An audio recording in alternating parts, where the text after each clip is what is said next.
का एक छोटा बच्चा है, वो 2 साल का दिव्यांग हुआ महाराज जी। सवाल ये है कि उसके पूर्व जन्म का फल है या मेरे पूर्व जन्म का फल है? माता पिता भाई बहन परिवार पूरा कर्मों का जाल बिछा हुआ होता है।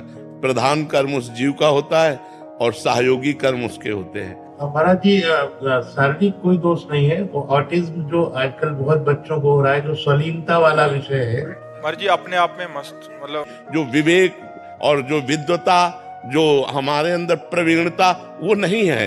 हाँ, तो उसको अबोध बच्चा ही कहेंगे, चाहे पूरा जीवन जितना भी जी ले उसे अबोध ही कहेंगे। तो उसके लिए हमें करना चाहिए, नाम जप करके उसको दान करना चाहिए, उसको देना चाहिए, तो उसका मंगल हो जाएगा। अब वो कर्मों के अनुसार से है, इसलिए बहुत सावधानी पूर्वक कर्म करो अब, जिससे उसका भी कल्याण हो जाए और आपका भी कल्याण हो जाए। भगवान का नाम जप करते हुए, शास्त्र स्वाध्याय करते हुए, पवित्र आचरण करते हुए, पुण्य स्तोत्रों का पाठ करते हुए उसको भी सुकृत दान कीजिए उस बालक को।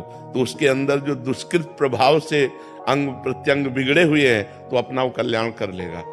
नाम जप में अगर हमारी ऐसी सामर्थ्य है कि हम उसको दान करें तो उसको निश्चित कल्याण की प्राप्ति हो जाएगी। महाराज जी, क्या ऐसा होता है कि कोई संत जो है अच्छे शरीर में रहा लेकिन उसकी यात्रा पूरी नहीं हुई, तो वो फिर और अच्छे शरीर में आएगा, वो गिरे हुए शरीर में नहीं आएगा।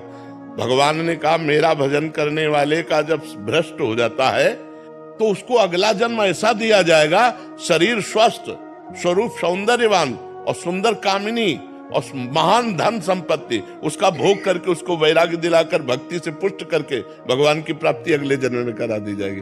उसे योग भ्रष्ट पुरुष नहीं कह सकते। योग भ्रष्ट पुरुष उसे ही कहते हैं जो भगवान का भजन करते हुए चूक हो गई तो इतनी उस भोग की बहुतायत होगी कि उसको वैराग्य हो जाएगा पूर्व जन्म के भजन के प्रभाव से, और वो अगला जन्म स्वस्थ सुंदर सब, क्योंकि वो भजन करता रहा है।